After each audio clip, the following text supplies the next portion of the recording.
Living expenses. What does that entail? My mother-in-law's expression reflected genuine confusion.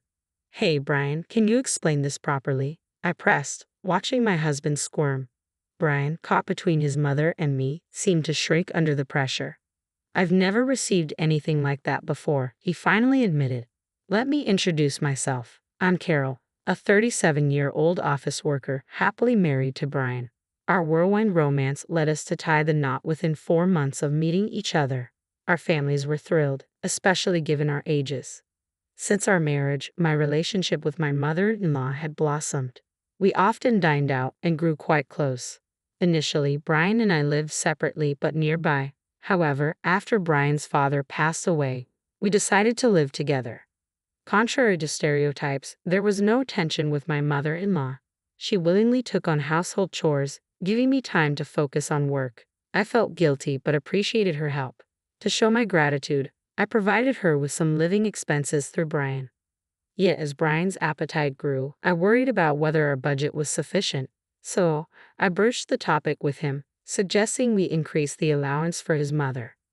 I think we should increase the living expenses we give to your mom, I said, especially considering how much you've been eating lately and she's been doing all the cooking and cleaning. Brian seemed hesitant but eventually agreed, sharing my sentiment about showing appreciation tangibly. As I nodded in approval, little did I know that life was about to take an unexpected turn. Just a short while later, I found myself in a severe accident after colliding with a bike at an intersection. I found myself hospitalized for 2 weeks due to a fractured bone. On the first day, my husband brought me some essentials. Are you okay? It looks painful. I'll let my mom know, he said. That would be great, thanks, I replied. In my shared hospital room, I couldn't make calls, so I asked my husband to inform his mother that I'd contact her once I was able to move. Sure, I got it, he cheerfully responded before heading home. A week went by, and neither my husband nor my mother-in-law showed up. Despite my expectations, there was no contact from either of them.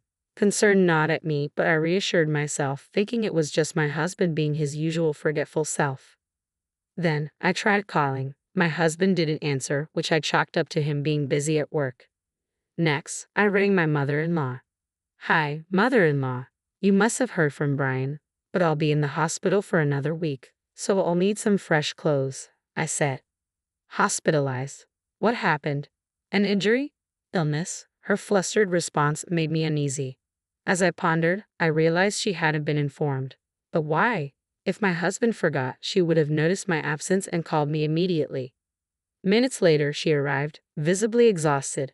She explained Brian's absence, mentioning a sudden 2-week business trip. Thank you for coming, mother-in-law. What did you hear from Brian? I asked. He said he was going on a business trip for 2 weeks. It was sudden, she replied. That's when it hit me. Brian, an illustrator who preferred working from home, planned a sudden business trip. It didn't add up. Unless something significant arose, he wouldn't leave, even for local meetings. My mind raced with possibilities, including the unsettling thought that he might be cheating on me. I know for a fact that our company doesn't arrange meetings requiring business trips. How? Well, it's simple. I work there too, as an administrative staff member. Are you okay? You look pale. Are you feeling unwell? My mother-in-law asked, concern etched on her face. Our company wouldn't send Brian on a business trip. That's the job of the sales team. I'm an admin, so I don't go on business trips either, I explained, watching her reaction. Her puzzled expression spoke volumes. In other words, Brian lied. It had been a week since his unexplained absence and there was no official notification. I couldn't help but wonder where he really was. He left his injured wife in the hospital and lied to me. Did Brian tell you where he was going on business? I inquired.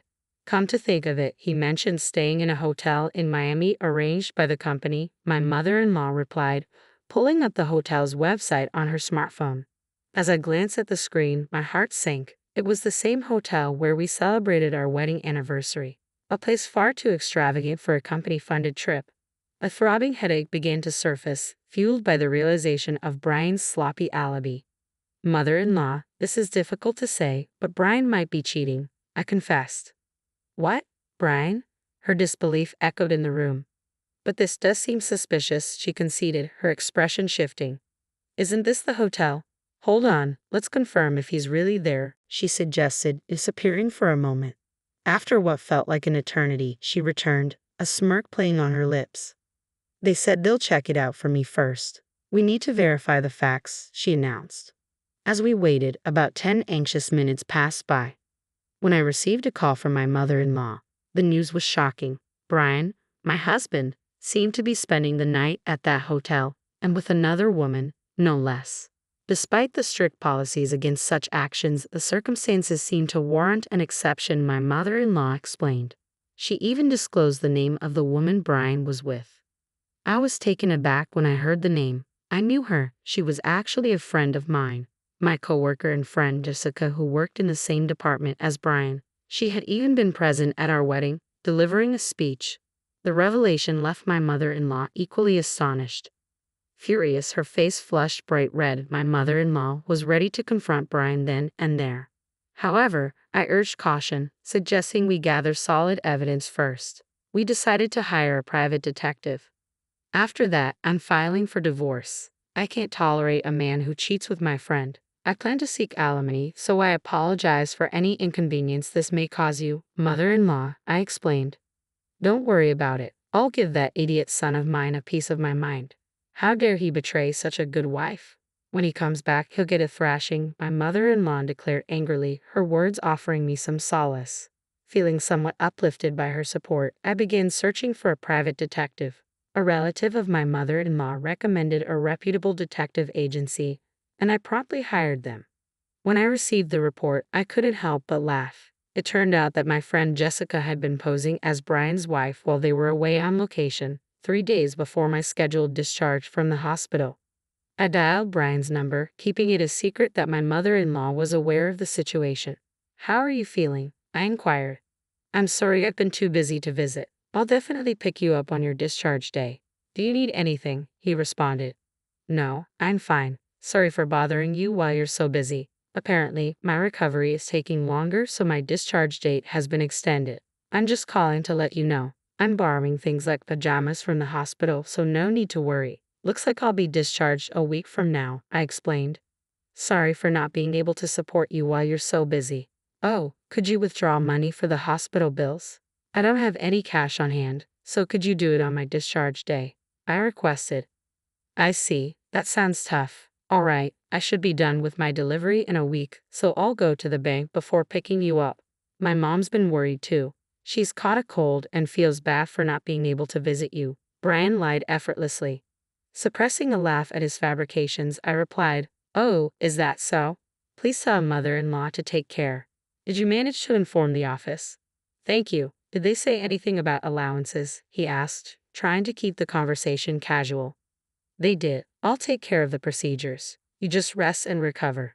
Hope you get well soon. All right, thank you. See you in a week then, I replied, ending the call. Already aware of Brian's deception, I had confirmed with the office before his call. Apparently, he had informed them that he was going on a trip and applied for my leave. As a result, my boss inquired about the trip and my well-being. After explaining my situation, my boss decided to visit the hospital immediately. Not only my boss but also the HR department came, revealing that I was entitled to sick leave benefits. It was then revealed that Brian had been out of touch for about a week, and he was also behind on his deadlines. The same was true for his mistress, who they couldn't reach either. This revelation shed light on a situation that had been ongoing for the past 6 months, finally coming to a head, prompting them to come and talk to me. I informed my bosses that I preferred they didn't mention the situation to Brian or his mistress until a week later. After that, they were free to impose any necessary punishment. Following the plan, I was discharged from the hospital. It appeared that Brian had submitted another application for my paid leave. His mother, my mother-in-law, received a call from him, stating that his business trip was extended. Despite my extended hospital stay due to my illness, he was prolonging his vacation with his mistress. It became evident that there was no love left for me, leaving me feeling saddened. Deciding to take my paid leave as initially planned, my boss assured me to take all the time I needed until Brian returned. My mother-in-law and I prepared ourselves to confront him. The day before I intended to inform Brian about my discharge from the hospital, I called him. Hello, how's your mother doing? I inquired. I'm feeling good and I got discharged today. It was sudden, so don't worry about picking me up. I can pay with my credit card, he replied. You're working today, right, Brian? I pressed. Yeah, I have a meeting soon and another one tonight, so I won't be home until late. Sorry, he said. That's fine, don't worry about it. I'll take a taxi home, I assured him. Suppressing a laugh at the background noise of a shopping center announcement during his call, I calmly hung up the phone and activated the voice recorder. I had received word from the detective that Brian planned to go shopping today, so I deliberately called him during that time.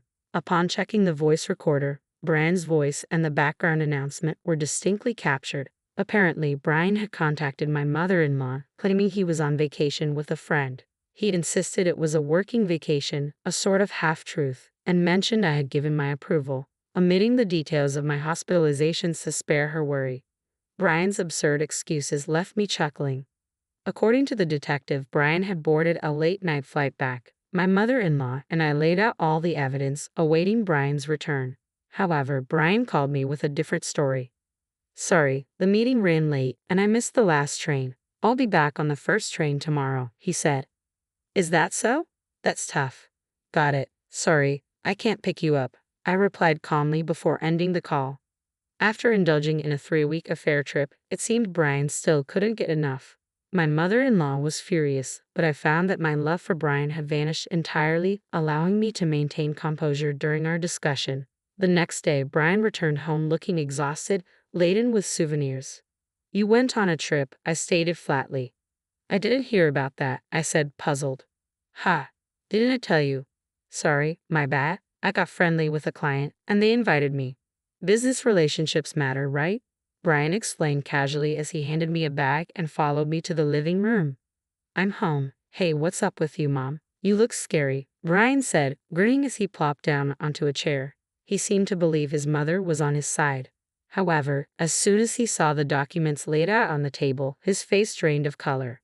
Sitting next to my mother-in-law, I pointed at a photo. Oh yes, you seem to have had quite the fun on your trip with Jessica, leaving your injured wife for 3 weeks. Were you in a honeymoon mood? I asked pointedly. What? What's this, Carol? Stop fooling around, Brian stammered, his face contorting in disbelief. Unfortunately, it wasn't a joke. I presented evidence from a private detective. You were pretty careless, weren't you? Your dinner conversations were totally bugged. Staying at a hotel run by our relatives, you must have thought you wouldn't get caught. Brian's face turned even more shocked as he looked at his mother for help. Mom, it was a lapse in judgment, he tried to explain. A lapse in judgment that lasted 3 weeks seems a bit too long, don't you think? His mother interjected with a cheerful smile. Brian, who had been hoping for help, was stunned. Here, these are documents for a claim for damages and a divorce application. Fill it out now, I instructed firmly. Damages? Divorce? Carol, I'm sorry. I didn't mean it. The one I truly love is you. Can't you forgive me? Let's start over, Brian pleaded. In response, I pressed a button on my phone, and the voices of Brian and Jessica flowed out. It was a conversation recorded by the detective, hinting at a divorce with me and a remarriage with Jessica. Brian's face turned even paler. It was just a spur-of-the-moment thing. I didn't mean it, Brian mumbled, looking desperate. I couldn't care less, really, I replied, handing him the documents and urging him to write. Please forgive me. I can't afford to pay any damages. Well, that's what happens when you splurge like that. Where did all that money come from anyway? I asked pointedly. Brian mumbled something incoherent, and I had a bad feeling about it. You didn't by chance use the living expenses, did you? I have been giving you money to pass on to mother-in-law. Did you? You've been passing it on to her, right? I asked Brian, expecting confirmation. However, the response I got wasn't from Brian, but from mother-in-law herself. Living expenses? What are you talking about? I've never received anything like that, she said, seeming genuinely unaware. Confused, I turned to Brian. Hey, what's going on here? Explain it properly, I demanded. Mother-in-law, and I confronted Brian, who seemed to shrink under our scrutiny. I'm sorry, the living expenses, I used them for our dates, he admitted, his voice barely audible. I felt my already icy affection for Brian grow even colder. He had spent the almost $2,000 I had been giving him every month, all of it. I told you that money was for groceries, utilities, and to thank mother-in-law. That money was mine in the first place, I reminded him, my voice tinged with disappointment. I'm sorry, my salary alone wasn't enough, Brian offered weakly, but it was clear what wasn't enough. The designer items Jessica had. Surely, there must have been gifts from Brian. I swiftly raised my hand to reprimand him, but it was stopped by mother-in-law. Brian watched hopefully, still thinking mother-in-law was on his side. You can't, Carol. If you lay a hand, it'll be to your disadvantage, mother-in-law warned before turning to face Brian. Then, with calm and monotone demeanor, mother-in-law delivered her verdict. I've always thought the sillier the child, the cuter. I've spoiled you too much. Even with the bias, you grew up kind, and your father and I were so happy when you got such a good wife. But now, I'm cutting ties with you. Brian, stunned, tried to protest, but Mom, you're joking, right? Mother-in-law slapped away Brian's pleading hand and handed him a document containing the clause renouncing inheritance. Brian widened his eyes in disbelief, muttering, I can't believe it. It doesn't matter if you can't believe it. It's all true, mother-in-law stated firmly. Dejected and seemingly out of arguments, Brian signed all the documents presented. Afterwards, mother-in-law kicked Brian out. He had apparently been misusing company entertainment expenses and was claimed for reimbursement by the company. Brian ended up living in an apartment without a bath, forced into a poor lifestyle after paying alimony and facing reimbursement claims. I claimed alimony from his mistress, Jessica, who, as it turned out, was married. Her husband was away on business, so I contacted him through social media and claimed alimony. As a result, Jessica avoided divorce but had to quit her job, forced to live with her husband's family in a rural area without internet connection, where she was made to work from dawn till dusk. Having lost my parents early, I ended up being adopted by mother-in-law. Initially reluctant because of Brian's infidelity, mother-in-law eventually accepted, and we sold the house, buying a new one just for the two of us. I want to take good care of mother-in-law until the end.